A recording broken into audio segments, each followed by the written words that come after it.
So welcome to this event that's being organized by the Canadian Civil Liberties Association and the Criminalization and Punishment Education Project. Today we're here to talk about the Ottawa Carleton Detention Centre and the remand crisis that's affecting us locally, provincially, as well as nationally. For those of you who don't know, crowding, poor conditions, and violence characterize life and work at OCDC. And a significant driver of the problems there is the influx of non-convicted people awaiting their day in court behind bars. So up to 70 to 75% of folks at OCDC on any given day are awaiting their bail determination, their trials, or their sentencing. This fits within a broader national trend in which the remand population in this country has tripled over the past 3 decades. Since 2004, 2005, over 50% of our provincial prisoners are remanded prisoners. And so much, I guess, for the presumption of innocence in this country. I guess we're increasingly living in a place where you're guilty until proven otherwise, or in the cases of folks like Louis Gander, guilty until proven dead, I suppose. So organizations like the John Howard Society of Ontario, the CCLA, CPEP, the Smart Justice Network of Canada have been asking questions around how did we get here? How can we reduce the number of remanded prisoners at facilities like OCDC and restore the presumption of innocence in our penal system? And then how can we improve conditions for those who remain warehoused at OCDC, which is the focus of a forthcoming CPEP report that we'll be discussing at a future meeting that you're all invited to come to, which is on this handout at the front of the room, which I'll circulate momentarily. But today we're focusing on how to reduce the flow of non-convicted persons into OCDC and other places like it. So I'll briefly just introduce the speakers. So today we're lucky enough to have Abby Deschman, who's the director of the Public Safety Program for the CCLA, here to speak with us.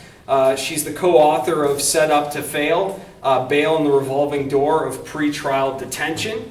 Following her, we have Jacqueline Tasca, policy analyst from the John Howard Society of Ontario and author of Reasonable Bail, with a question mark.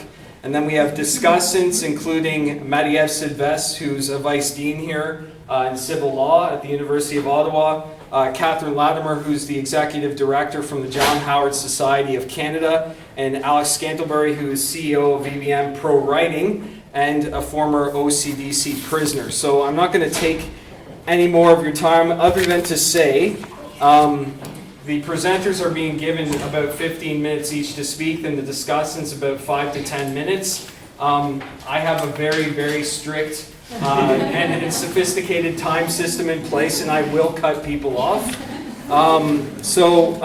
This event is being filmed and it's being audio recorded, so if you'd like to make a comment or ask a question during the Q&A period that's going to immediately follow the presentations and discussant remarks, and you don't want to be recorded, just let us know and we'll edit it out of the footage that will be posted online at a later date. So without further ado, Abby Deschman.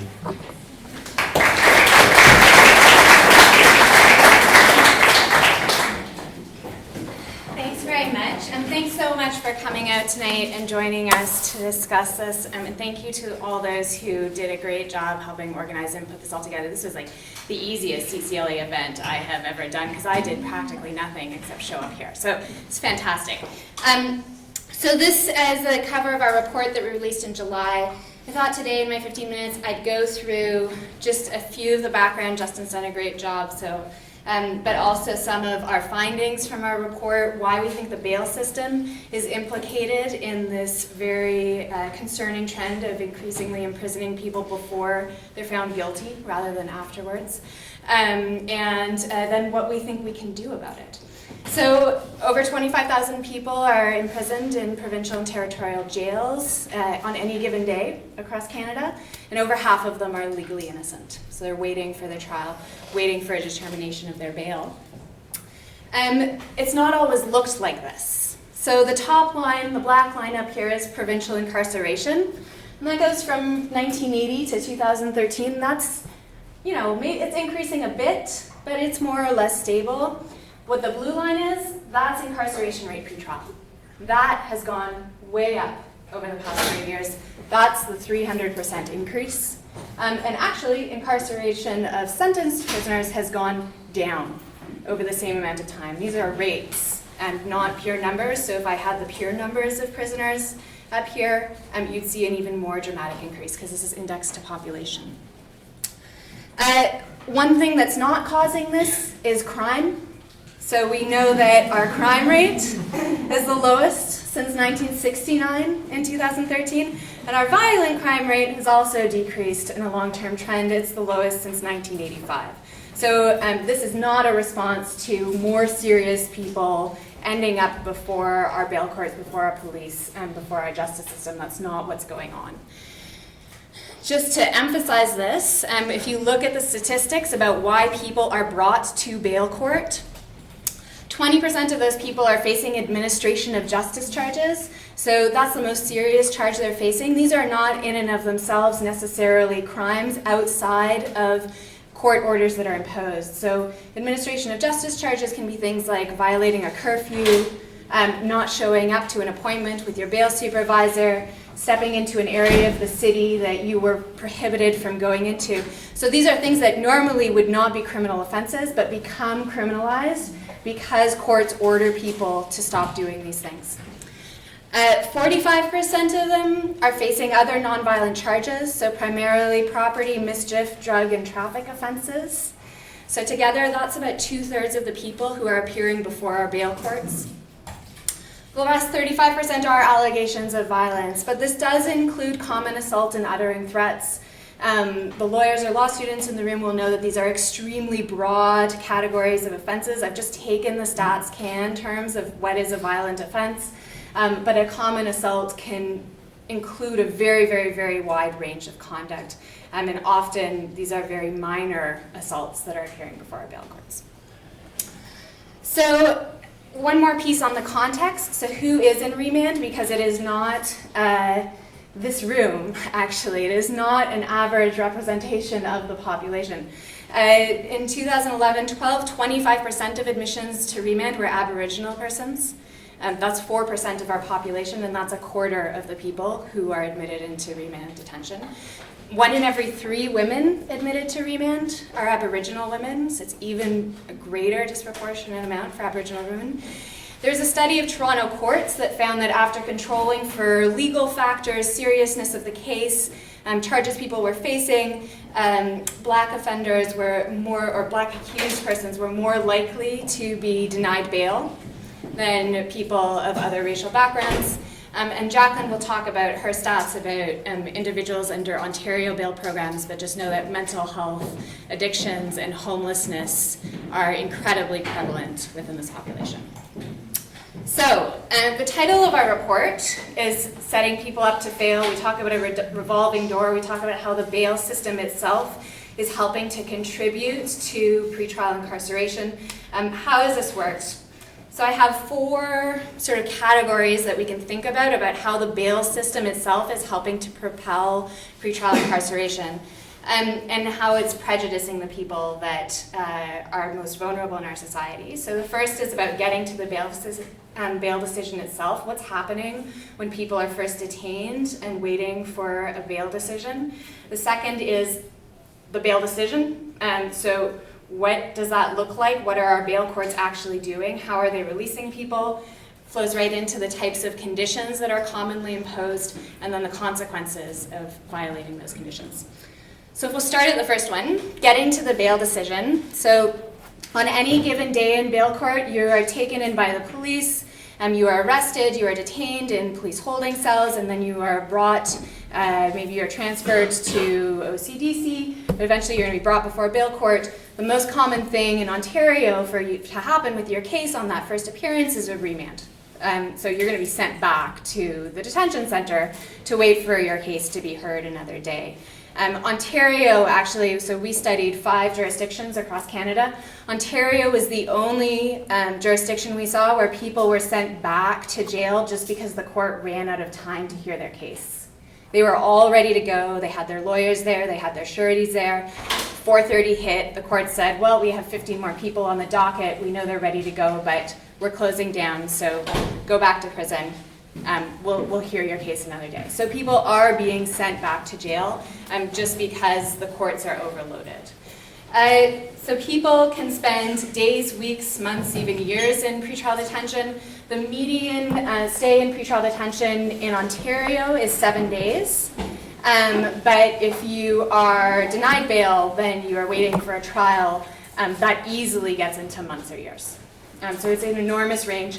And the median also ranges across the country. I think the worst is on the East Coast. I don't remember which province it was, but they're up above 30 days median in pretrial detention. So the impact of this kind of detention is enormous. Unlike when you're sentenced, people don't know that they're headed to pretrial detention, right? They're arrested. It's very rare that you have prior notice that you are going to be arrested and taken to a detention center. So I want you to imagine walking out of this building and on your way home, the police pick you up. And then they detain you for 7 days. That's the median stay. What's going to happen to your life? What's going to happen to your family? If you have kids, what happens to them? What happens to your job? Medication that you're taking, it's incredibly difficult to get medication when you're in OCDC or other detention centers. So the consequences, especially for people that are just barely getting by, people who are just barely making ends meet, are absolutely enormous. They lose housing, they lose jobs, emergency childcare, all of that. The conditions, so you don't have to take, this is a very nice quote from a court, so it's in court language. So this is a judge in a 2013 decision speaking about an Ontario detention center. Due to overcrowding, inmate turnover, labor disputes, and other factors, the custodial conditions for remand prisoners can be unusually onerous, nice court language. Living in the very overcrowded conditions with threat of violence among the inmates, being regularly triple bunked in windowless cells at 6 by 9, including a toilet, and not even being able to go outside for much of the time, let alone exercise, is harsh for anyone. The conditions in these institutions are disturbing. You can find dozens and dozens and dozens of these cases. There's a Supreme Court case that talks about this. I mean, this is not something that is unknown to the justice system or is not recognized. It is regularly recognized in the courts. There's regularly testimony about how overcrowded, how violent, how little or to no programming there is in pretrial detention. So, the bail decision. So you finally made it to the bail decision. What does that look like? So the law looks pretty good. There is a statutory and constitutional presumption that you are innocent until proven guilty, and you are supposed to be, in most cases, unconditionally released before trial. There are some provisions we can talk about that would reverse that, but for most people, you should just be released, and then you have your trial and they decide whether you're guilty or not. So in our study, we observed 196 bail releases across the country. Not a single person was released unconditionally. Not a single person.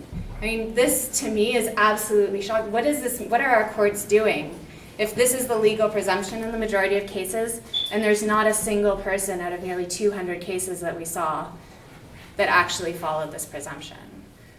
So the answer I've gotten from one government person I talked to said, well, maybe the police are unconditionally releasing every single person who is eligible for unconditional release. Let me tell you, that is not what's happening. If the police are never making a mistake in terms of risky and what's a risky person and who should be, our courts are not doing their job when it comes to applying the law. On average, people are subject to 7 conditions.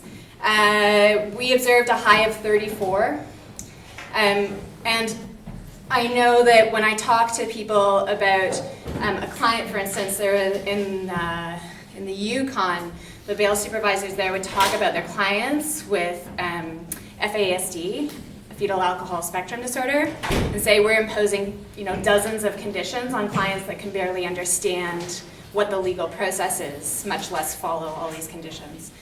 In Ontario, there's a disproportionate reliance on sureties. So surety is a more onerous form of release. It's supposed to be reserved for more serious cases. You work your way up to a surety. The blue line is the surety line. So you'll see Yukon and Ontario are releasing over 50% of people only with a surety. The green lines are releasing people on their own recognizance. So this is on their own supervision. And green lines are way down for Ontario when you compare to British Columbia, Manitoba, and Nova Scotia. So we are not only releasing people on a lot of conditions, but we are releasing them more in a more onerous way than even other provinces across the country. So types of conditions imposed. Jacqueline's going to talk a bit more about this, but there are a ton of very common conditions: limiting where you can go, curfews, residency restrictions, no contact with certain people, no weapons, follow the rules of the home, keep the peace and be of good behavior, attend treatment or counseling, abstain from drugs and alcohol. This may be a list that makes sense to you in your life, but I want you to try and think about what it means to impose a residency condition on somebody who's homeless, a curfew on somebody who's homeless, a abstain from drugs and alcohol condition on somebody who's addicted to the substances. What is that going to do to these people? And who do they target for abstention conditions? They target the people who might be alcoholics, right? This is the logic of the bail system. So here's really where we start to see that we are setting people up for failure, because the consequences of violating these conditions is that it's another criminal offense. So all of this behavior that normally would not be criminal, for these people becomes a criminal offense. It becomes a reverse onus situation, so it becomes up to them to prove why they should be released from detention, rather than up to the government to prove why they should be detained. They are almost automatically taken in to detention again and put through yet another bail hearing. These charges are very easy to prove. So frequently we hear in our interviews that the underlying charge is withdrawn, so that whatever got you before the courts in the first place goes away, but you were subject to a bail condition, and you did drink, and we saw you drinking, and that's enough for a criminal charge. That's enough for a criminal record. Many people will plead guilty to that charge and drop the underlying charge. Administration of justice charges, which include these types of bail violations, are right now the most serious charge in 20% of cases before our criminal courts. It is a huge proportion of what our criminal justice system is doing. And that's where they're the most serious charge, right? That doesn't count all the people who have the underlying charge plus the breach of bail conditions. If you look at what's caused it, we've had an increase in administration of justice charges over the past, so this is 4 years. The total is on the top. Bail violations is causing the increase, right? So we're charging more people, and it's all because of bail-related violations. So, solutions. There's a ton of recommendations in our report, and if you're interested, I encourage you to look at them. But some big picture solutions: we need to return bail in our bail courts to a presumption of unconditional release. I mean, that's the law. It's very frustrating as a lawyer when I do law reform, and this is supposed to be a law reform report, and I have to say, well, follow the law, and then we'll be in a better position. I do think there are things we can do with Crown policy manuals, education for justices of the peace, particularly in Ontario, that has been done. Bail reviews are incredibly important, and litigation. Bail is a very under-litigated subject because often not a lot rides on the bail decision. People are facing charges, and that's what gets litigated, right? People don't have money to litigate the bail conditions. But I think we need to start doing that. So second point, stop criminalizing the symptoms of mental health addiction and poverty. Moratorium on abstention conditions. We don't think that these meaningfully contribute to public safety when you impose an abstention condition on somebody who's addicted and then release them into the community. If you think that person is actually a danger, how does imposing a court order on them help with that? I don't think it does. And ending zero tolerance policies on breaches. We know that bail programs that Jacqueline will talk about, including the bail program in Ottawa, have to report every single breach to the police. You miss one appointment with your bail supervisor, that's reported to the police, that's a breach, that's another criminal offense. Not all bail programs operate that way. Ottawa right now does. Meaningfully incorporate GLADU into bail. I think this is an interesting area. If there are law students or lawyers here, I'm happy to talk about it. But GLADU is, I don't think, meaningfully being done at the bail stage, although lawyers in Ontario are better about raising it than in other jurisdictions.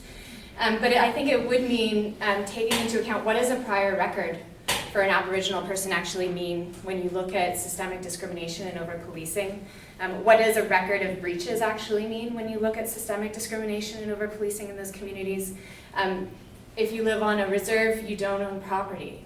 You know, how are we adjudicating assets? How are we looking at sureties when you know that the majority of the community may be suffering from many of the same things that this person who's before the court says?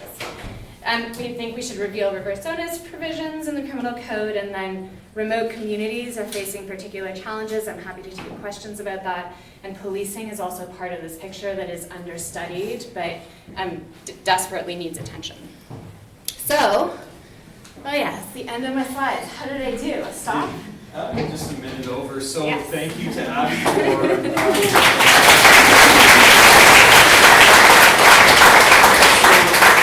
we'll take questions after all the speakers and the discussants. So next is Jacqueline Tasca, policy analyst for the John Howard Society of Ontario and author of Reasonable Bail. Or should I say Reasonable Bail? You should say that.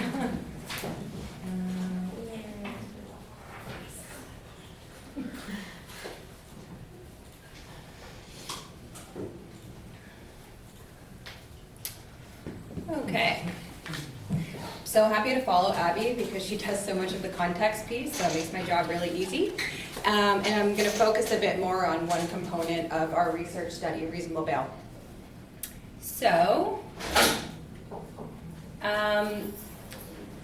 talking about a reasonable bail report. So the John Howard Society of Ontario released a report last September, so it's a year old now, basically looking at bail. We came to looking at bail through a research contract we had with the Ontario Association of Bail Verification and Supervision Programs. Bail supervision programs, in a nutshell, offer verification and supervision services for people who do not either qualify or have access to sureties.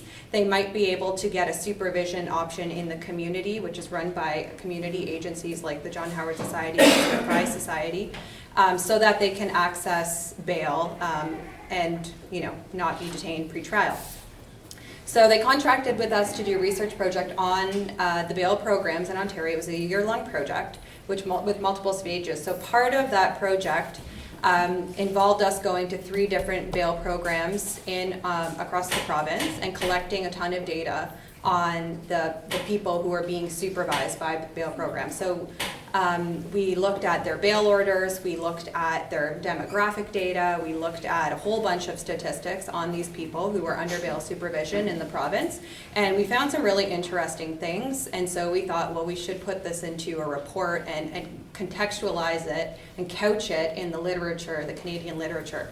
So I'm going to talk to you about some of the findings and some of our recommendations for moving forward. In terms of why we would talk about bail, Abby already sort of mentioned why talk about bail in a discussion about overcrowding and remand. Well, it's because so many people are detained sort of needlessly to await a bail hearing, and that's a large part of the volume that's driving our remand populations. So last year in Ontario, around 61,000 people were admitted to our provincial correctional institutions. So that's just the volume of people cycling into our systems and then out again. It costs $185 to incarcerate a person in an Ontario correctional institution versus $5 generally a day if that person were to be supervised in the community. We already talked about the percentage of people in our jails that are on remand, but in Ontario, around 60% of people are currently on remand on any given day in our prisons. And 70% of these people in our jails are on remand are admitted for nonviolent charges. So the vast majority of the people who are being detained pre-trial are there for nonviolent charges. So we have a number of recommendations, and so we sort of started our report and the thought process by coming up with what we thought an ideal bail court should look like and should operate like. So we come up with 5 pillars that we think would reflect both the criminal code, the charter, as well as best practice. So that means that people who are charged and brought to court are released upon first appearance. It also means a renewed focus on the primary ground versus the secondary ground and tertiary ground. So there are various grounds upon which people can be denied bail. The first ground being the primary ground, which is whether or not they're a flight risk or won't show up to the court. The second ground you can potentially deny somebody bail on is whether or not they will pose a danger to the public. And then the third ground is about if releasing a person would bring the administration of justice into disrepute. So we're suggesting a renewed focus on primary ground vis-a-vis the other grounds, because there seems to be a lot of focus on public safety, but public safety very broadly defined. So returning to the presumption of innocence and the right not to be denied reasonable bail, and also the presumption of release, and looking and really scrutinizing bail conditions and ensuring that the bail conditions that are imposed on people upon their release are objectively related both to the underlying charge that they are brought before the court for, but also to the grounds around bail. So it's not enough to say, okay, well, you know, this person wasn't in high school when they committed this offense, so I'm going to give them a condition to attend high school because it's related. Well, no, that really has nothing to do with whether or not they'll attend court or if they're a danger to the community, so that should not be imposed. I'll get more into bail conditions later on. And then some accountability measures for court personnel. So we sort of break down how to get to the ideal bail court in sort of 3 key ways. The first way is to move towards the presumptive release of people onto bail without requiring a surety release or a whole host of conditions. So as Abby already mentioned, Ontario is heavily reliant on the use of sureties in order to access bail and in order to access release. So what we saw in our research is that a number of low-risk people are being detained for bail hearing, ultimately being either released to surety or even being referred for bail supervision. So we looked at some of the data, and a number of low-risk people were being supervised by bail programs, very onerous types of supervision, which in our view was very unnecessary. So for instance, a young person who still lived at home, was in school, had a ton of supervision, did not necessarily need to be or is a good candidate for bail supervision. And yet these are the types of people who are being required to either provide sureties or be supervised by programming. So one of our key recommendations, and I won't go on too long about it, is just to cease the reliance on sureties as a condition of release as per the criminal code, and a shift towards the presumptive release onto one's own recog.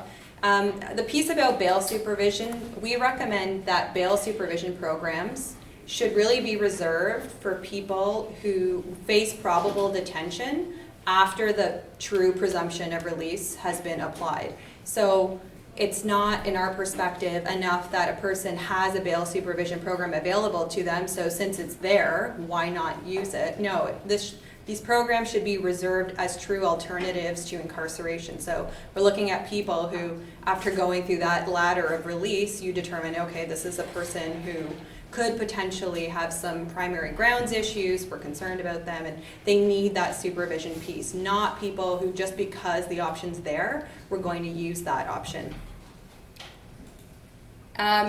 We also call for revisions to Crown policy manuals in Ontario in order to make the language more consistent with presumption of release with no conditions.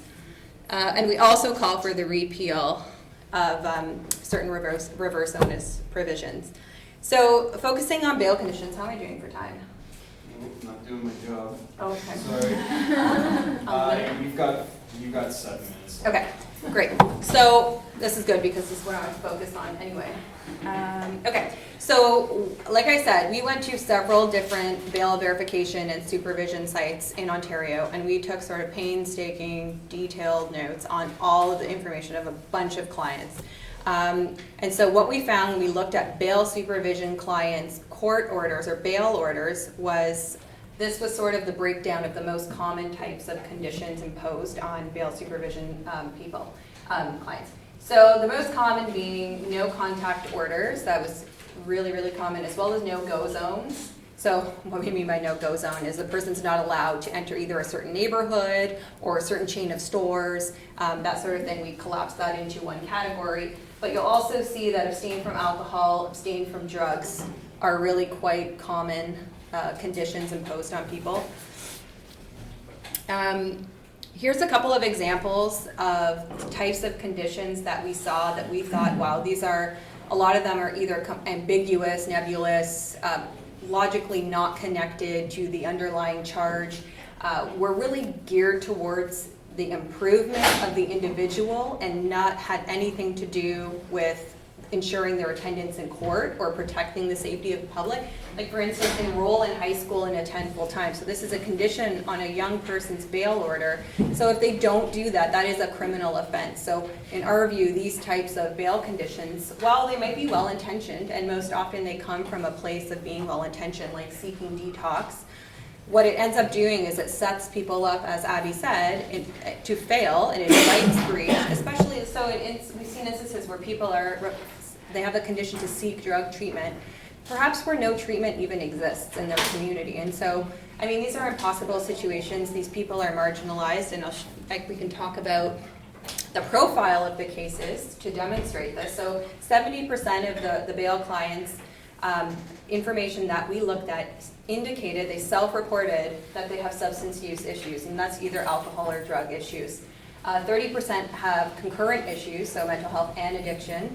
40% indicated or reported that they had mental health issues, and 33% indicated they were currently homeless. So we're talking about a very vulnerable and marginalized population, which are,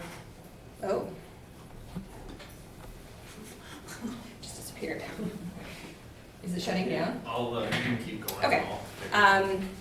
So that's okay. That was probably my prettiest page anyway. So, and on average, the most common number of conditions we saw on the people we looked at was 8 conditions. In the literature, it really varies from, like, on average being 12 conditions. We saw that in Abby's report, it was around 7 conditions on average, but we're seeing people with a lot of conditions. Oh, great.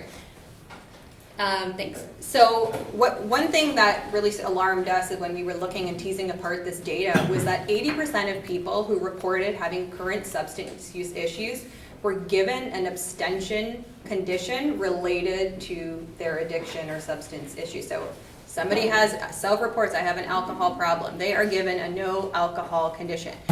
Shockingly, this does not end well for these people.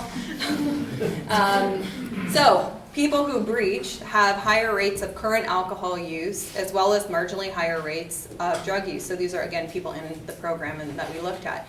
So by large margins, the most common reason why people were breached while they were under bail supervision is for a failure to comply with the conditions of their bail order, not because they're failing to appear and not because they're committing a new offense. It's really hugely because of failure to abide by these conditions that are imposed. So when we looked again at doing some more detailed analysis, what conditions actually were associated or correlated with future breaching? Well, alcohol conditions, the no alcohol condition, the no drug condition, and curfews seem to be predictive, statistically predictive of future breaching for failure to comply. So again, it really does look like we are imposing conditions on people that we know or ought to know they could not comply with 100% of the time, and then they're being breached for failing to comply with these conditions. So, like I said, overwhelming number of people with certain issues, substance use issues, are receiving related conditions. These conditions put people in a position to breach and face rather serious administration of justice charges, which then, again, as Abby mentioned, reverse the onus, and that person is then presumed to be detained and then have to demonstrate why they have to be released. You know, even if it was their first time charge, a very minor charge, now that you have administration of justice, this sort of kicks it up to a much more serious sort of level in terms of the eyes of the justice system. And current data shows that about 20% of people admitted to remand institutions or detention centers, on remand I should say, are there for administration of justice charges. I mean, this is huge. These conditions make complying very difficult. It especially penalizes or criminalizes people with mental health and addictions issues who have difficulty complying with onerous conditions. I think one thing we tried to point out too is that addiction is not a choice, and I think the justice system is trying to do a good job at looking at how justice and mental health intersect, and doing so through mental health courts and this sort of thing. But addiction seems to continually to be criminalized, and the act of, you know, continuing to use alcohol even though you have a known addiction continues to be criminalized. And so in our report, we basically call for the moratorium in the application of abstention conditions. So no alcohol and no drug conditions we suggest should no longer be imposed. We also call for the significant use of restraint in the application of all other types of conditions. I mean, this isn't groundbreaking, this is the law. Like Hubby said, it's already in the criminal code. But aside from the fact that it's already legislated that conditions be used with restraint and that people be released presumptively, we think in terms of remand populations, if you stop layering people with so many conditions, and particularly conditions that invite breach, you'll have less people cycling through our systems which are coming in under the most serious charge of administration of offense or administration of justice offenses. So I mean, if our jails are filled with people, being 20% of which being admitted under these types of charges, surely by scaling back the amount of conditions and, you know, what we consider to be unreasonable conditions could reduce and at least minimize some of the pressures of the cycle of people coming in and out of our systems. So I think I'll end there. We have some administrative best practices that we recommend, as well as how we see the role of the BVSP playing out. But I'll stop there and let the next presenters.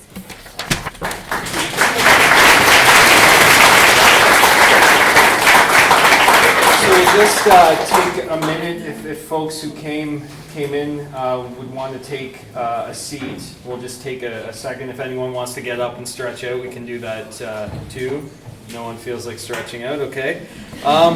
Anyway, so the first discussant is Marie-Ève Sylvestre. She's Vice Dean here at Civil Law at the University of Ottawa.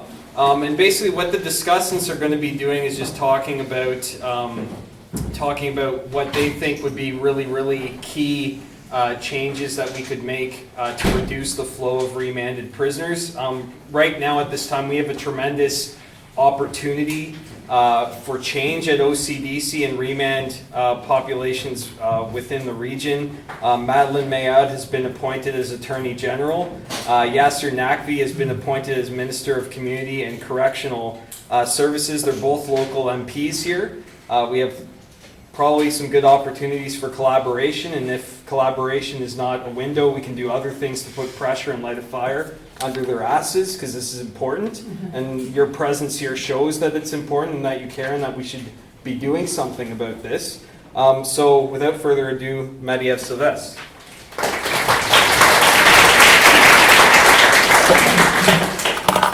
So, thank you, Justin. I'm not sure I understood well what I was supposed to be doing here. I think I'm going to be insisting on some of the key aspects of the reports that were presented to us and perhaps giving more context and background on some of these issues.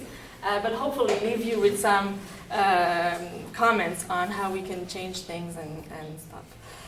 So first of all, I'd like to congratulate AB, Nicole Myers, the John Howard Society, and CCLA for producing this report, and I'm very glad that it has had so much media attention, and I'm hoping that it's going to lead to some change. I want to emphasize two different issues which derive from these reports, but also from my own research, which focus on bail and probation conditions issued to marginalized groups of people, including homeless people, street-level sex workers, drug users, in jurisdictions such as Quebec, Ontario, and BC.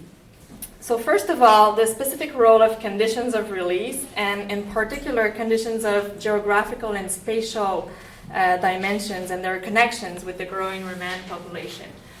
Obviously, I think it's absolutely unacceptable that so many defendants are held in custody for increasing periods of time, not only awaiting their trial, but also awaiting their determination of their bail. And I think CCLA report in particular makes a great job in outlining what are the different constraints and systemic problems with those delays. But let me insist on, particularly on conditions of release. Often conditions of release are seen as a lesser evil. So people are offered a choice between getting a consent release today with a series of conditions, or wait in custody in an overcrowded jail for a contested bail hearing, which they might lose. We should not forget, however, and this has been emphasized many times, that as a matter of law, people should be released unconditionally. Studies that were conducted in the UK and the US in the 1990s show that between 40 and 60% of people who were released with conditions, so that bail with conditions was really like a middle ground between being held in custody and being released unconditionally. But it seems to me that these reports are showing that this is getting even worse in Canada in the last few years. So CCLA, Abby mentioned the statistics, 196 people who were arrested and none of them were released unconditionally.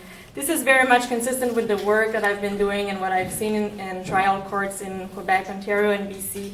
And none of the defendants I witnessed were also released with no conditions.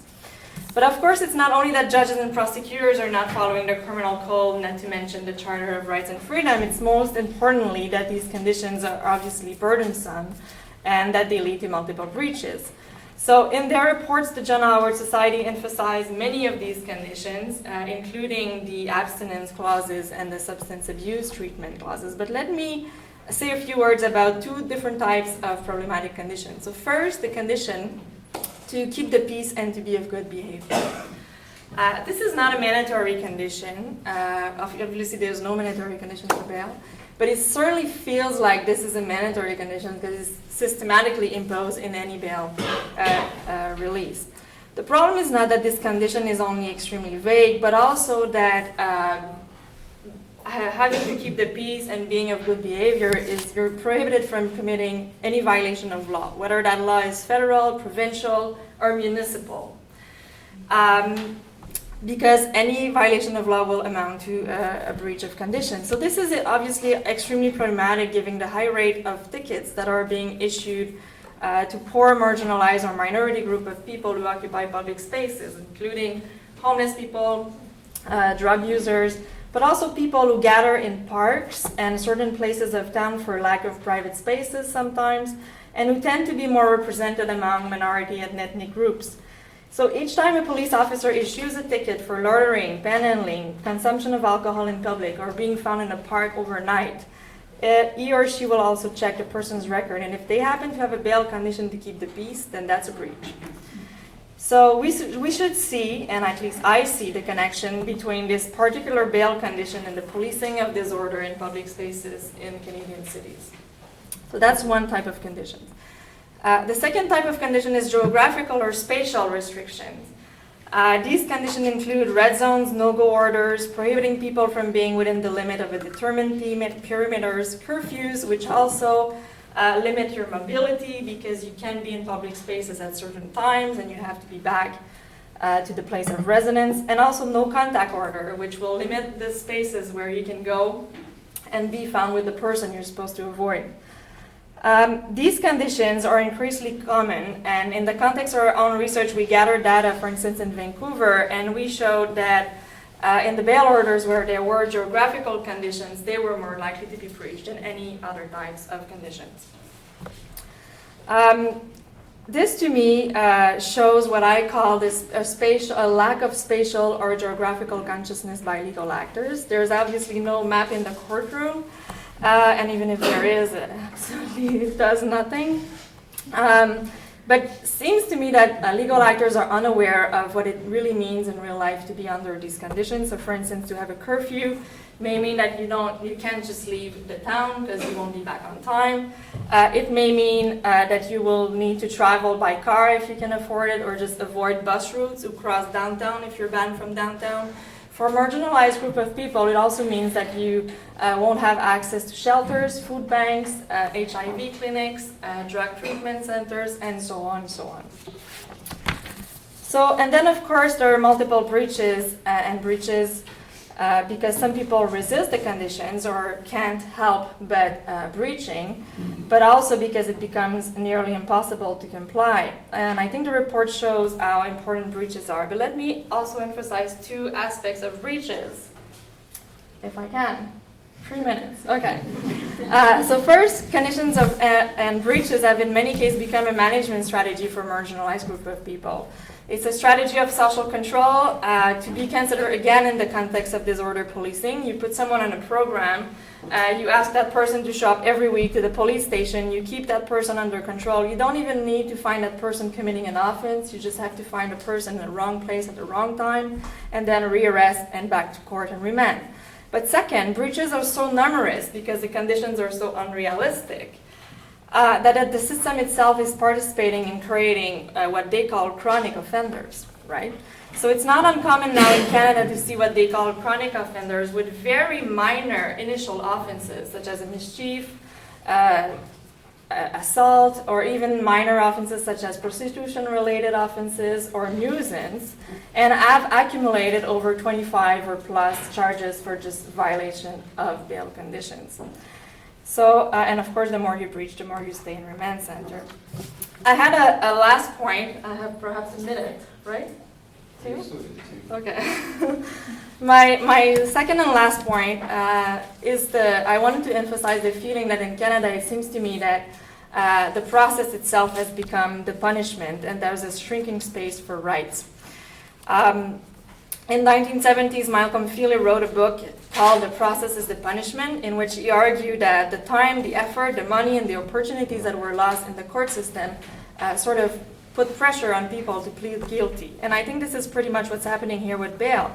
When you have to appear in bail court because of the delays and you're held in the worst detention conditions possible, it becomes almost irresistible to plead guilty.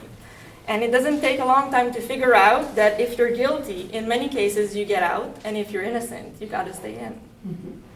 So often people stay longer on remand or under condition than the actual sentence they will ever get. So finally, the issue of rights or the absence of rights is another important point.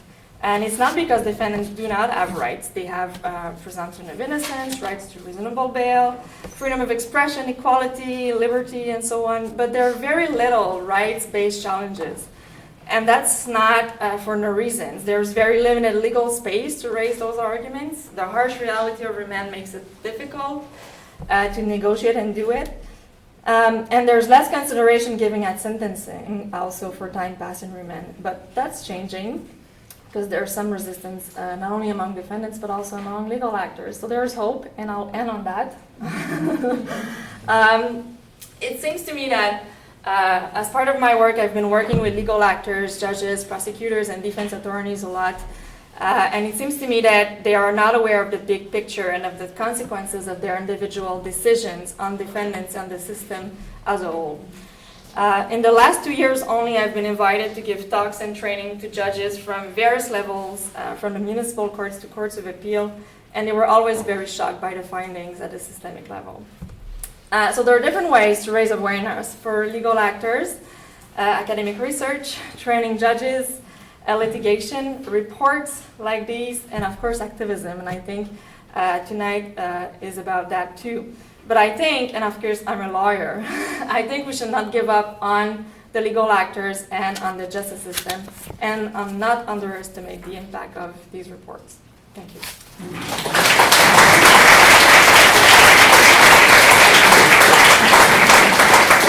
So next, with her comments on our reactions to the report by the John Howard Society of Ontario and the report by the CCLA, we have Catherine Latimer from the John Howard Society of Canada who's joining us this evening. So you're on the clock. I'm on the clock. Luckily, I speak quickly, so I hope I won't take very much time. But the John Howard Society of Canada is deeply concerned about the conditions in remand and the remand crisis. The guys that I speak to in some of the federal institutions refer to the remand centers as the buckets. And they regard this as the worst possible place to spend time in custody. And there is an urgent need for action to remedy some of these problems. Essentially, the justice system is pretty much, or the correction system is pretty much in a state of disrepair, and the John Howard Society is of the view that we need at least a 5-point plan to fix some of the problems in the existing criminal justice correction system. But the first plank that we're really looking at is the remand issues, because you have people who are being denied liberties who are in fact not being found guilty of offenses, and this is in itself extremely damaging. But when you compound that with the notion that the way they're being detained is inhumane and often extremely violent and discomforting circumstances. I was once again sorry to read in the papers this morning that there was another death at the Elgin Middlesex Detention Center of a person who'd been detained in solitary confinement in the segregation cells. So every delay, amount of time that is delayed in taking seriously these issues and trying to address these, there is real harm happening to individuals out there.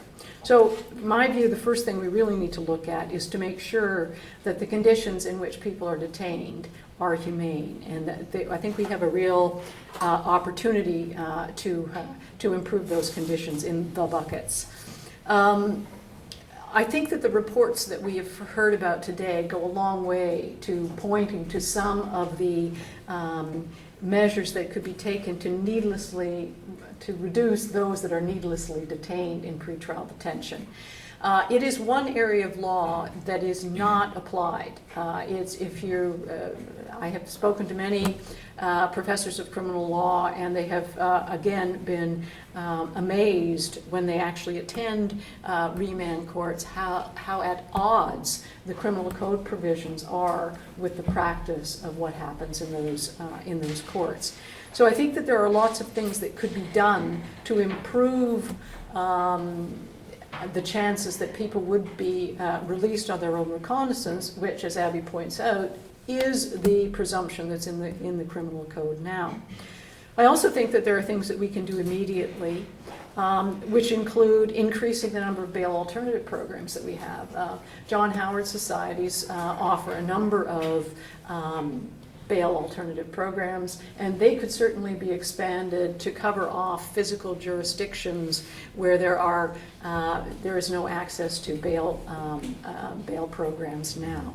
So I think there are things that we could do then, and also the reduction in the number of breaches. The number of people who find themselves behind bars as a result of they're criminalized by the criminal justice system. These conditions are imposed and then they're breached and then the person ends up behind bars is quite astonishing. And I think there are better ways of dealing with breaches.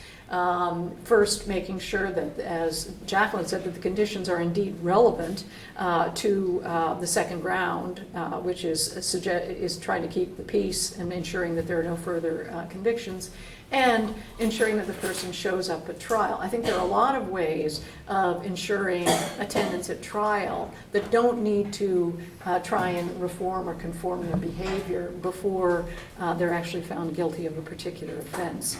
I've chatted with a number of groups and organizations who've had some good ideas about things that could be tested or tried in the Ottawa area or other areas. But we take Justin's point with 2 ministers responsible for this particular sector having their home areas here in Ottawa. It seems to me that there may well be an opportunity to press for having Ottawa designated as some sort of a pilot and see what we can do there. I think it is important that they apply the law, but my own perception is that when the practice has become so entrenched in something that is so far from what the letter of the law maintains, that it may be an opportunity or maybe a need to actually start again. I mean, pull out those sections of the criminal code, have a very serious look at what other countries do, and many countries do this better by having 2 sets of standards when you're looking at whether or not someone should be detained. So I think it's Norway or Denmark or one of those progressive countries. Unless it's a serious or indictable offense, the idea of detaining anybody before trial is not in the cards. So you could have sort of a set of offenses, severity of offenses, and if you're under that, you're not even thinking about bail. And then there's the question, what conditions, if the person is likely, and there needs to be a show cause hearing to determine that, and there often isn't, because both defense counsel and Crowns will come to some sort of agreement about the range of conditions, and this will go as a consent order without really there being much testing of the actual validity of the likelihood that somebody is going to violate those conditions. I think it would be very important to look at a second stage, which is how reasonable are those conditions, and how can we actually help somebody show up at court. If they're non-compliant, generally they're, I think Tina called them disorganized people. It's not that they don't want to show up at trial, they're just not really capable of sorting their lives out enough to know that Thursday is on the 29th of October is my court date. And that could be months and months in advance of when the person is apprised of that. So I think there are more helpful and constructive ways of dealing with these things. And I think some law reform might be a good thing. The other point I would like to make is people who are found guilty have, and this has been codified recently by the Harper government, but their actual calculation has been called into question. But they will get credit for the time they serve in custody, pretrial detention, against their sentence. But what happens to the great number of people who are serving and serving time behind bars and are acquitted or have their conditions dropped? What compensation should be applied by them to offset that loss of liberties? And I think if we start talking about some sort of compensation equivalent for credit for the days served on a sentence, you might attract some sort of fair, monetarily based disincentive for the government to want to detain people for long periods of time if they don't have a case, if they don't have a serious case, or they're likely that the charges are going to be dropped. So I'm very grateful to both John Howard Society of Ontario, Jacqueline, and to the Canadian Civil Liberties Association and Abby Deshman for the very exciting work that they have done, which I think is doing a great thing by drawing public attention to these very serious issues. And I think it's incumbent on all of us to carry it forward and see what we can do immediately over the medium term and over the long term to try and make it better circumstances for people before they're convicted of offenses. And after too, but that's a different set of questions. Thank you.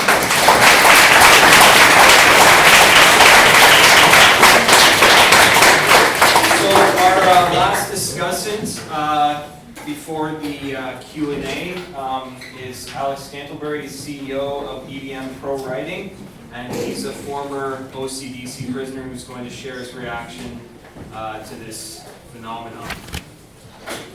Okay. Alrighty then, I was misinformed as well. Before I got my nice shiny new title, I was a gang member, a drug dealer, a drug addict, and eventually an inmate at OCDC. I was arrested on September 28, 2011 for 2 counts of organized crime and 2 counts of conspiracy to traffic in narcotics. Based solely on phone tap conversations, there wasn't a single piece of physical evidence to tie me to anything. I was held in a maximum security jail cell for 21 days before I was released without a criminal record. Now, maximum security is exactly like it sounds. I went 7 days without seeing natural light or breathing fresh air after being locked in a cell for 24 straight hours because there was electrical work going on in another part of the prison. I saw violence daily. I saw people in there for waiting deportation because their student visas ran out, and they had been in maximum security for 8 months. They just wanted to go home. Now, when I was released after 8 remand dates back and forth to court, my mother, the waitress, had to put up a $40,000 bond to get me out. I would have had to rob the bank to get the bond money, but when I was released, I was given 16 conditions. You know, the standard, keep the peace, be of good behavior, don't use or possess narcotics, don't possess a cell phone or pager, and in 2011, I don't know who still had a pager, but other ones that made absolutely no sense. I had to be in school full-time or work full-time, yet I couldn't leave the house unless my mother, who worked full-time, drove me there and back. I couldn't be around anyone that had a criminal record, or I knew to have a criminal record. I'm sorry, the first question I'm not asking is, hey, you been to jail before? I wasn't allowed to associate with 11 other people. I wasn't allowed to use a computer for some odd reason. I was on house arrest actually for this first 6 months. Now, numerous other ones I forget, they go on and on and on. Eventually, they are what they are now. But to put in perspective, I was released on bail on October 17th, 2011. I was sentenced on March 14th, 2014. So I've been on bail for the better part of 3 years. Actually, 3 years since my arrest was 2 days ago, and I am still not done. And the pretrial detention is a scare tactic that the Crown's used. They offered me 34 months to plead guilty to 2 charges. No. I pled guilty to the 2 charges and let the judge hack it out in court based on the evidence, and I was given 2 90-day intermittent sentences to be served on weekends. Now, what they were trying to use to hold me was tertiary grounds, which, as we heard, will the court look in disrepute. Poor court. It's hard to look in disrepute, or hard not to look in disrepute by releasing somebody when the newspapers and media for 3 or 4 days after the arrest are plastering all kinds of misinformation, pictures, names, birth dates, family members, and all kinds of charges all over the newspapers. So obviously, there are a lot of people who are going to be pissed off that I was released. And that was the main grounds that I was held for 21 days, is because people would be mad that I was released, even though I had no criminal record prior. They'll use anything in a bail hearing to scare you. And this whole surety, sure, you can have a surety, sir. Your mom could come in and say, I will bail my son out. Sure, we don't like you. That's not going to happen. They can choose who your surety is going to be. They can say, no, that person's not okay. We don't like them. One of the questions they ask is, do you like the police? If you say no, you can't be a surety. They ask for exorbitant sums of money for you to be released. In my case, there was 11 individuals arrested over a 24-hour period, and my bail amount was about the median range. It went up to $120,000 cash to pull someone out of a maximum security jail cell. And most of those people are already finished their sentences, having gotten much reduced based on lack of evidence, breach of trust, numerous other police-related boo-boos. It is just not okay. The conditions inside, there are blood and piss on the floors and walls of the processing center. My cell flooded twice in the matter of 7 days, and the idea of how to fix that was, here's a mop. I had rashes that went from the palms of my hands and bottoms of my feet all the way up to my elbows and knees because the floors were not clean. I was personally held up against the cell wall and beaten by 3 guys strictly because I was a rival gang member and they didn't know me. And that's why I was being held in jail for, sorry, it gets me a little angry when I start talking about this, but the principle of the matter is there's no quick fix. We can make all the recommendations we want, but nothing is going to change unless I don't know, excuse me for being nonpartisan, but a certain blue-wearing individual with a bad haircut gets out of office.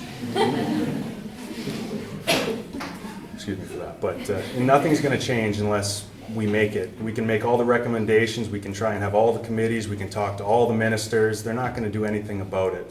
I try to make a change just by doing what I do now. I've been drug-free and clean, no crime for over 3 years now. And it still isn't doing much of anything. So most people who get out don't care that they go back. And they'll gate you even if you do get out. So yeah, I'm sorry I ramble and I get all into it, but that's the basic principle of OCDC maximum security. It's the most dangerous, dirty, disgusting place that I have ever set foot in my life, and I grew up in Detroit, Michigan. Thank you.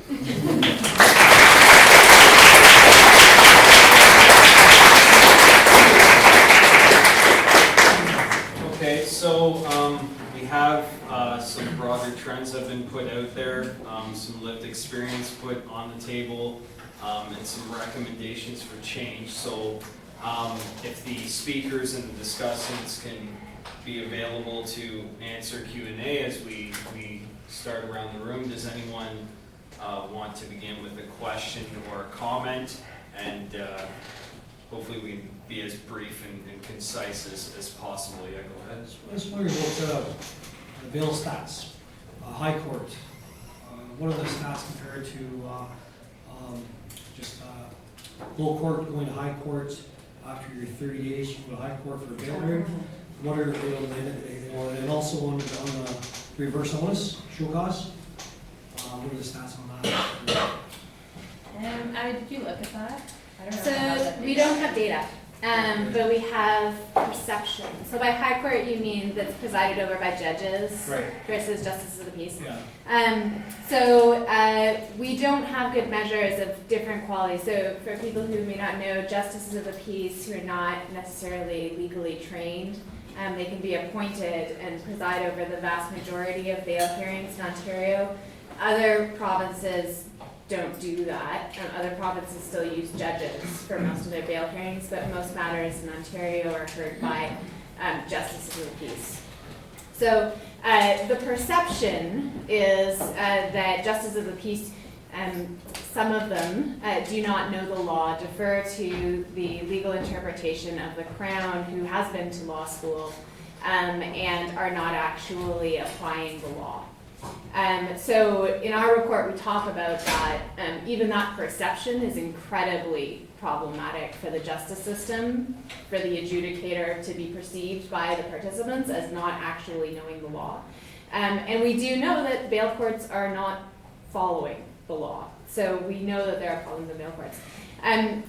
Anecdotally, we've heard from lawyers that when they get before a judge, the position will change to something that complies with the law, as opposed to when the Crown was before the Justice of the Peace and they pushed a position that was much harsher and really had very little to do with the criminal code and what legally should happen.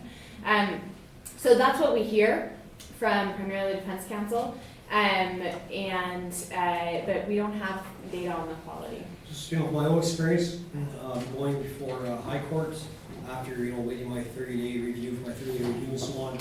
Once I got past those JPs in the high court, we had some legal people happening there. I had a better chance of getting bail.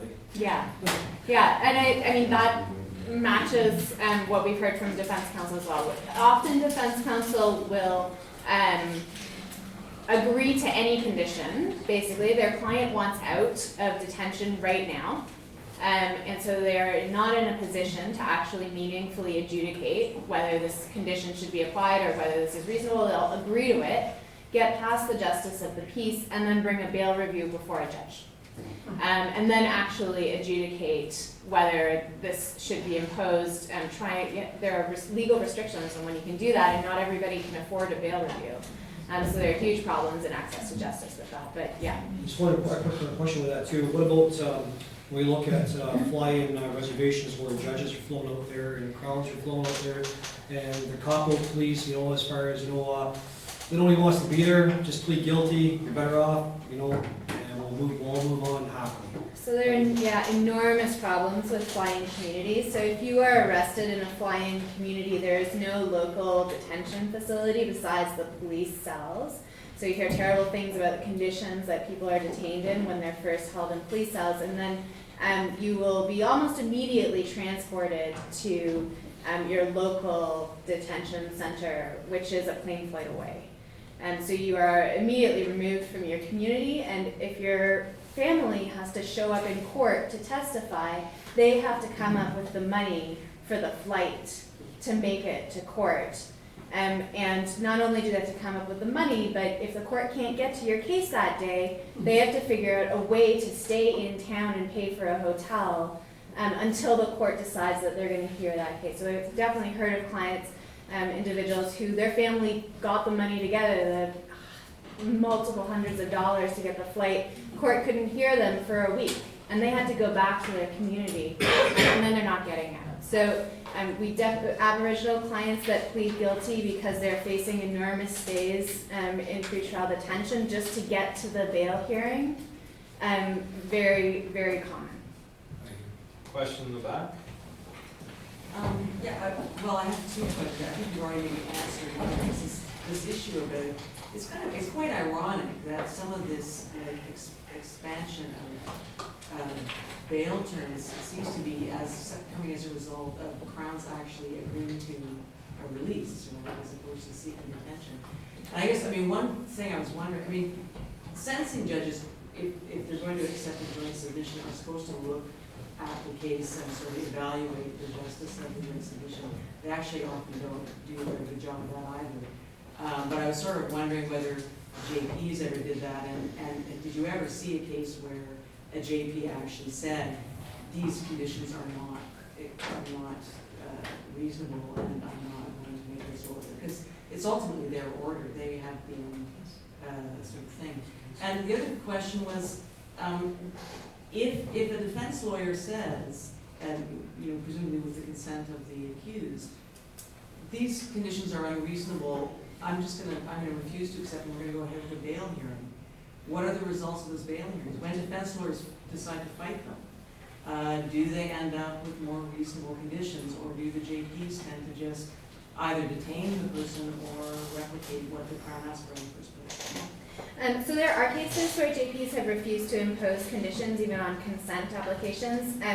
I'm not sure we observed any of those cases. Actually, I don't know if we did, but I know of them because they're reviewed by the Crown, and the Crown gets very upset that the JP, they say all these reasonable conditions and defense agreed to them, and then this JP jumped the consent plan. And there have been actually some great decisions from judges upholding JP decisions that refused to impose unreasonable conditions because there's no connection to the underlying offense or the evidence before them. So that does happen. There's also been cases that have been reviewed where the JP just didn't quite word their reasoning correctly, and it kills me when I see this. So there was a case where a JP said, I can't impose an abstinence condition because this person is an alcoholic, so I'm not going to impose it. Well, if you say I can't impose this condition, that is not legally correct, right? So the legal reasoning can often lead to those being overturned. There are some great reviews upholding JPs who refuse to impose conditions.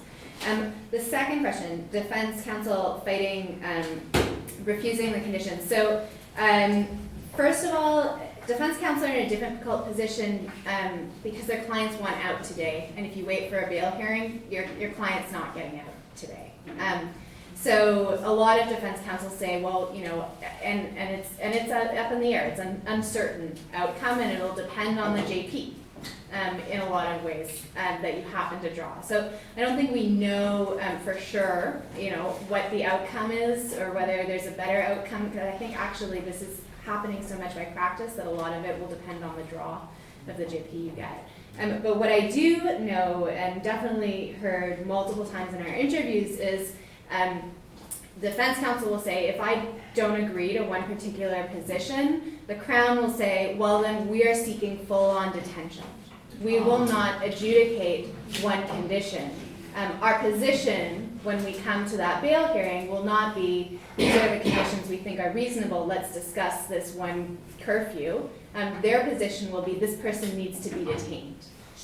So the stakes jump immediately. That doesn't happen everywhere. BC Council said that they could go to a bail hearing on a few conditions. So that is not a universal practice. It will vary and does vary, but it was very common to hear that in Ontario. Follow-up question, yeah? Well, I was just gonna add, I do per diem criminal duty counsel, right? So it's exactly what you're saying. I mean, I'm processing a lot of accused, especially I do a lot of wash court on the weekends. And I mean, the practical reality is like most people are desperate to get out. They have kids, they have animals, they have to show up for their job, or they might lose their job. And so I find it's a complicated position because, and the number one thing I see on the weekends is breach of alcohol abstention orders, right, or conditions. And, you know, I can say, look, I don't think, you know, that you're, you know, you may have problems abiding by this. I don't care, get me out. Like, that's the bottom line, you know, and on the weekends, I have 5 minutes with each person from the cells. You know, like if I've got 6 or 8 people, work starts at 9, I've got 5 minutes on the phone with them, right? So it's like I go talk to the Crown, I find out what the Crown wants, and you know, at the end of the day, my job is not to do what I think is best for that client, it's to do what that client is telling me they want, and what they want is out. So it's, you know, on the ground, it's quite, I mean, I agree with what everyone's saying, but you know, it's quite difficult, and then the pace of it all is also just kind of, you know, makes it very difficult to manage, so.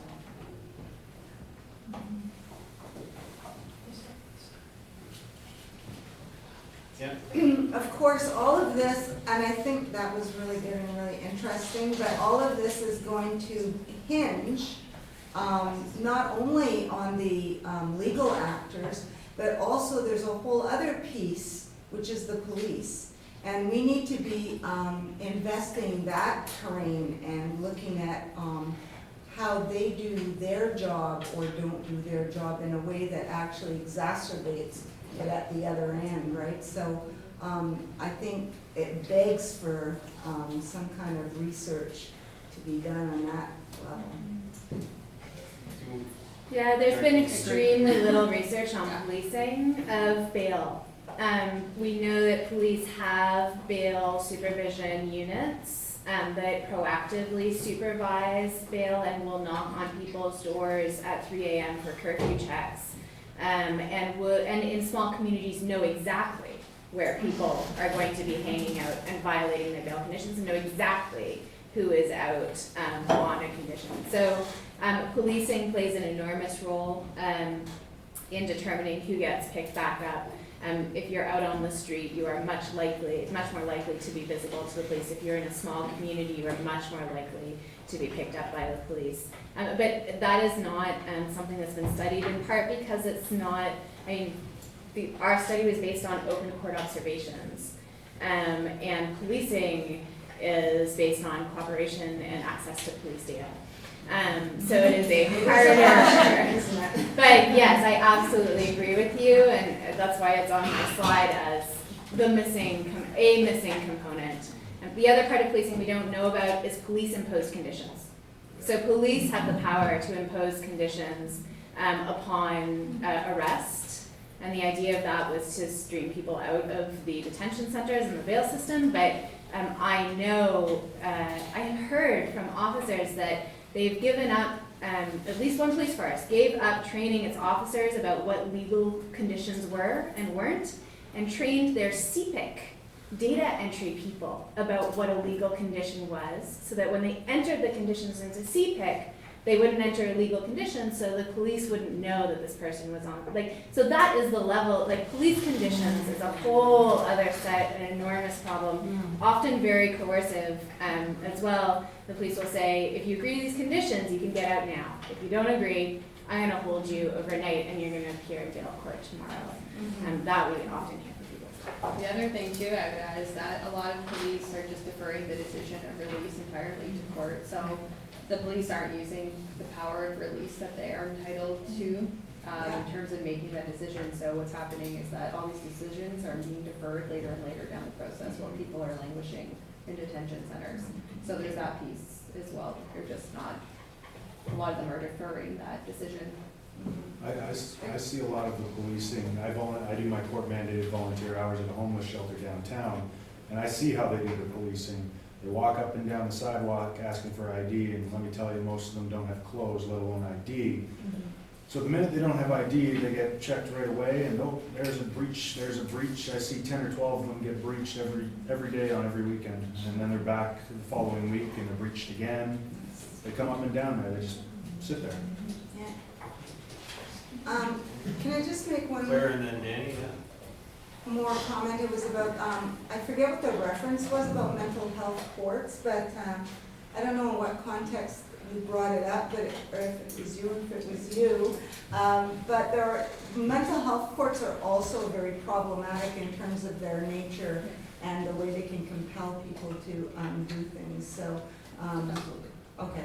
I agree. And I just, make sure I think what I was trying to say was that the courts are at least trying to think about mental health, but so the way we view mental health organization, it includes addiction.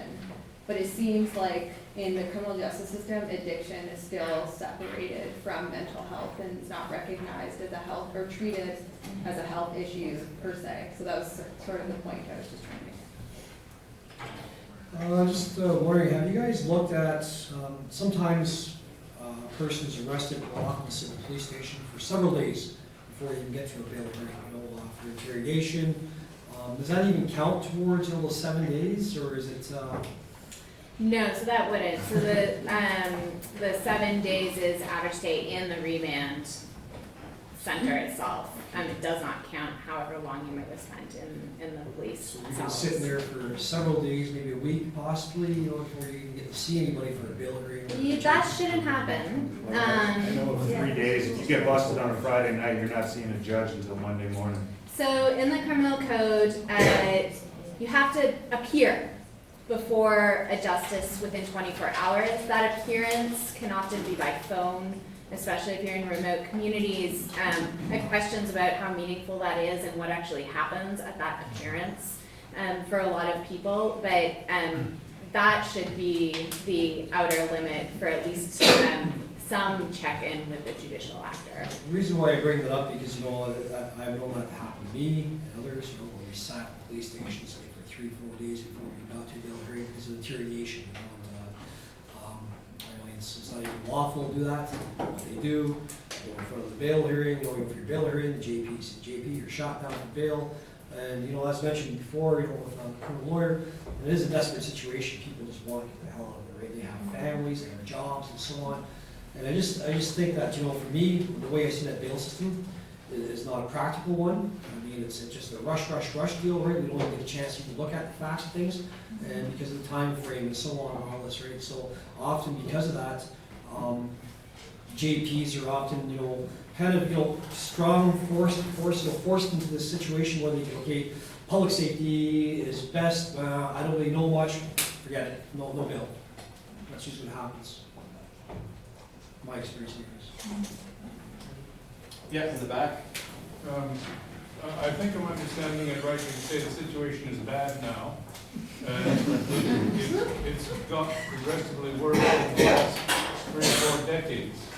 But is there any indication or is there any speculation as to why it's become so much worse over the last several decades? Some of the studies have pointed just generally to risk aversion creeping through the system. So actually, Ontario's Crown policy manuals refer to inquests into terrible deaths that happened when someone was released on bail. So the more that stacks up, the more the actors start thinking and start orienting to the worst case scenario, the more that becomes normalized, the more that becomes acceptable, and it just builds on itself. So this is this is a 30-year trend, right? So this is not something that came in with the last government or the government before that or the government before that. I think it's been a slow normalization and a building of risk aversion But that's one of the long-term factors that some of the literature is pointing to. But the reverse onus clauses, we've slowly chipped away at some of the presumptions of unconditional release. They filter through, they all have an impact as well. And those have been slow legal changes over a couple decades as well. I think, just to add to that, I think the other thing that has changed is less use of police discretion. And I think that in years gone by, the police would, if somebody was breaching a condition, may give them a warning or take some other kind of action.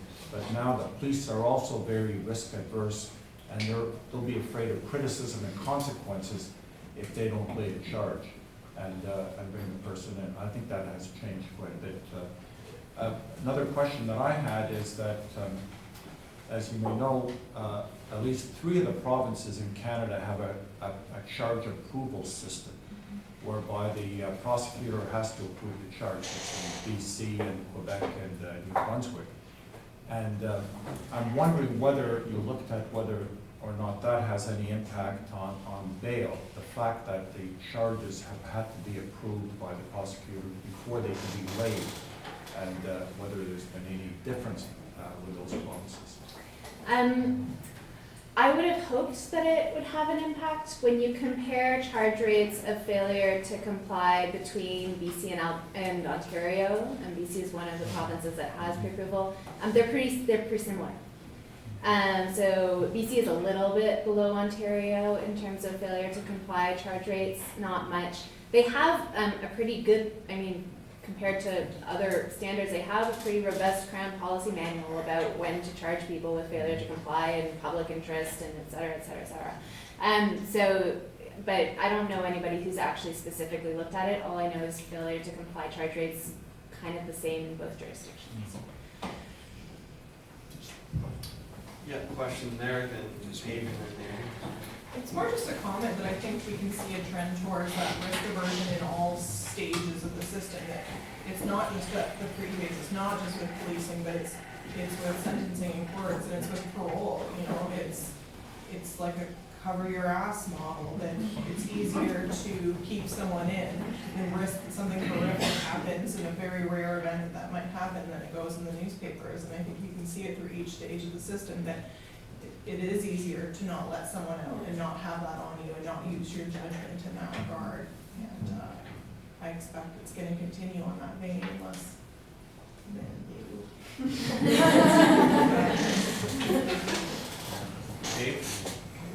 I think Catherine's suggestion that we compensate people who are released without being convicted is a very worthwhile to be thinking about. But I'm also wondering, do we have statistics on what number or what percentage of people do get released without being convicted? Whether they're found not guilty or acquitted or the charges are dropped. Do we have those data? So there is overall data, right? So there is overall data about what percentage of cases end in conviction versus charge withdrawal. What I have never seen is a link between, and there is data on if you're denied bail, you are more likely to be convicted and you're more likely to be sentenced to time than people who are not denied bail. But I haven't seen the actual stats in terms of how many people who are denied bail are ultimately have their charges withdrawn. I don't have detailed follow through that links bail decisions in a very detailed way to charge disposition. Yeah, I agree. I've only seen the statistic that around 43% of all court cases that come before Ontario criminal courts end up in withdrawn or state charges. But that doesn't speak to or break it down by who of those cases who's detained pre-trial, and so yeah. So actually part of the pilot project for Ottawa. I think it's a very specific thing. Maeve, I think it's also important to notice how many people have been subjected to bail conditions for a long period of time, which can be very onerous, and then have their charges dropped or withdrawn. Because they've incurred a loss of liberties in the interest of the administration of justice. Absolutely. Yeah. Danny and then Aaron. I'm just going to complicate this bail thing. When you look at the federal offender who gets bail, and still is, he gets the bail on the charge, but yet sent back. Innocent, supposed to be innocent before proven, you're guilty, right? But yet, so you have a federal offender who's on parole. He's allegedly charged, he's charged with something that he allegedly did, he gets bail on that charge, but yet sent back to the pen. Have you looked at that? No. It's not something. Aaron and then Diane. So I'd like to thank the panel for the very important work you're doing. I'm not sure if the quote that you had in your presentation, Abby, referred to the Ottawa Carleton Detention Center, but it very much could have, because we sort of see that kind of consequences of what you folks are talking about when we have like 3 or 4 prisoners jammed into cells that are built for 1 or 2, and had the superintendent testifying that prisoners were sleeping in the showers because they had nowhere else to put them, and so on. So I was very glad to hear Alex speak about his experience of that, because it was very powerful, so thank you. And I think you're right on with this point about risk aversion, sort of social trend in general, so this risk aversion becoming a sort of dysfunctional, destructive, ironically a big risk in itself in the end. I'm wondering if you've related to that idea, if you've seen a similar trend in other countries, other Western countries, of sort of population explosion in the remand population, and if any other Western countries have been successful in turning that around. So there's a report that I haven't read yet that was released last week from the Open Society Foundation that examined pretrial detention globally.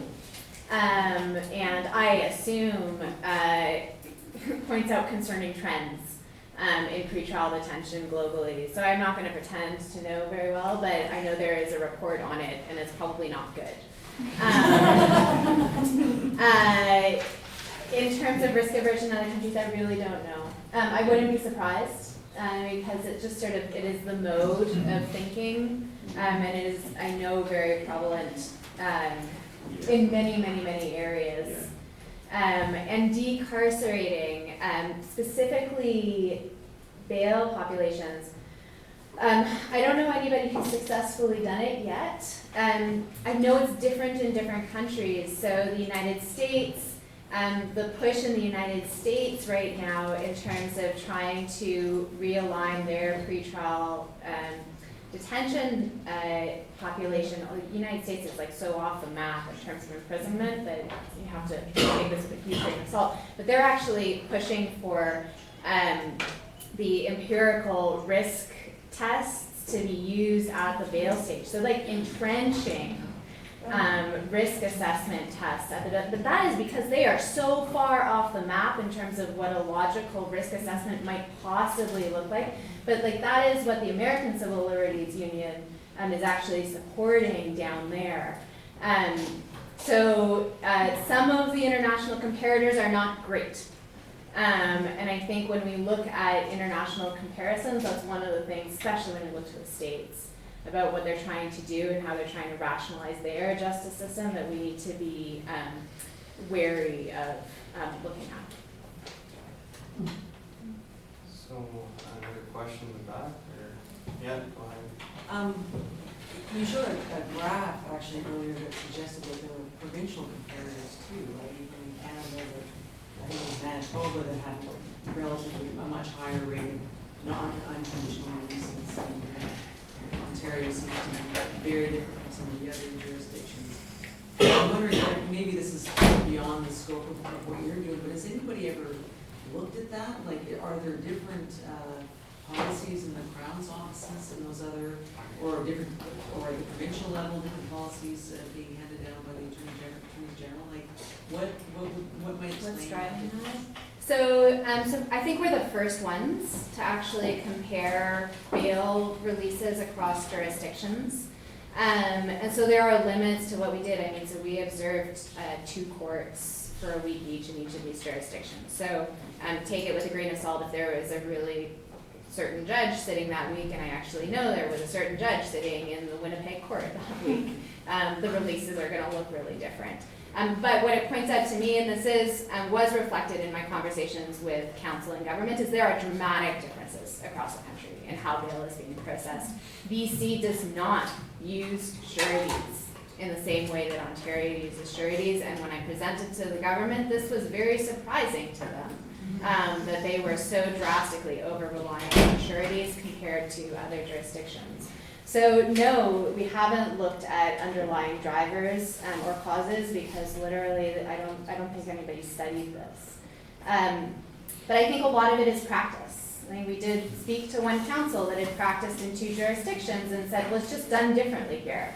We just do it differently, you know, and a lot of the Crowns and Defense Counsel that are doing bail are junior.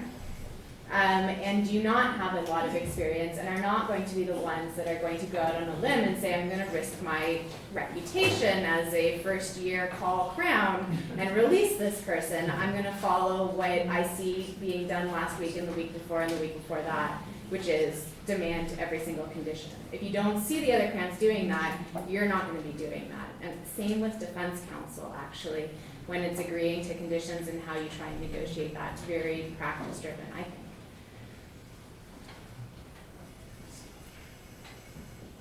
One last question.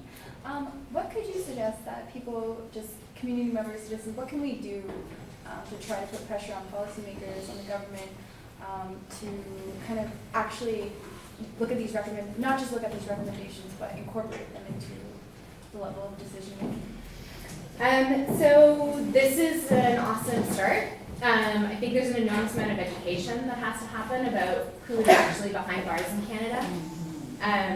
And what our incarcerated population is there for, because they're there for bail in a lot of circumstances, not because they're sentenced for offenses. So that in itself is a huge education project that people are not aware of.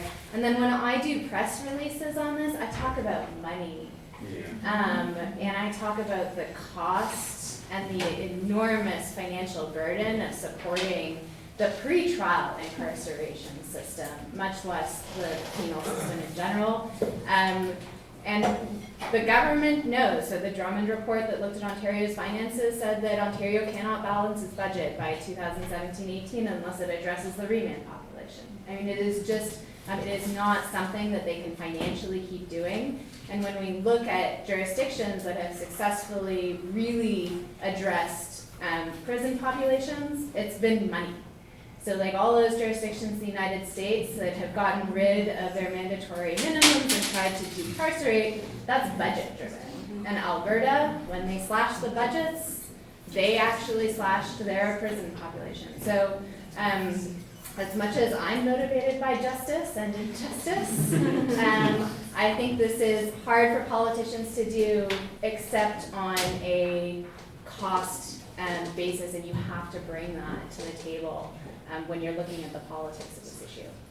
Well, so I just want to add on that point that, like, in terms of talking about the money of all that's behind all this, like when I did my doctoral dissertation on prison construction in Canada, between 2008 and 2013, we had put forward $3.4 billion worth of prison construction projects at the provincial territorial level for 22 new prisons, 17 additions to existing facilities that would add 6,300 new prisoners to principally mostly remand centers. Ontario, in and of itself, opened the Toronto South Detention Centre. That facility replaced the 550 prisoner Don Jail. It has 1,650 capacity. That facility over 30 years, right? So by the time, you know, for those of us who are employed who are around my age, you're going to be working, paying off this facility for the next 30 years. It's our mortgage that we get to inherit from the government.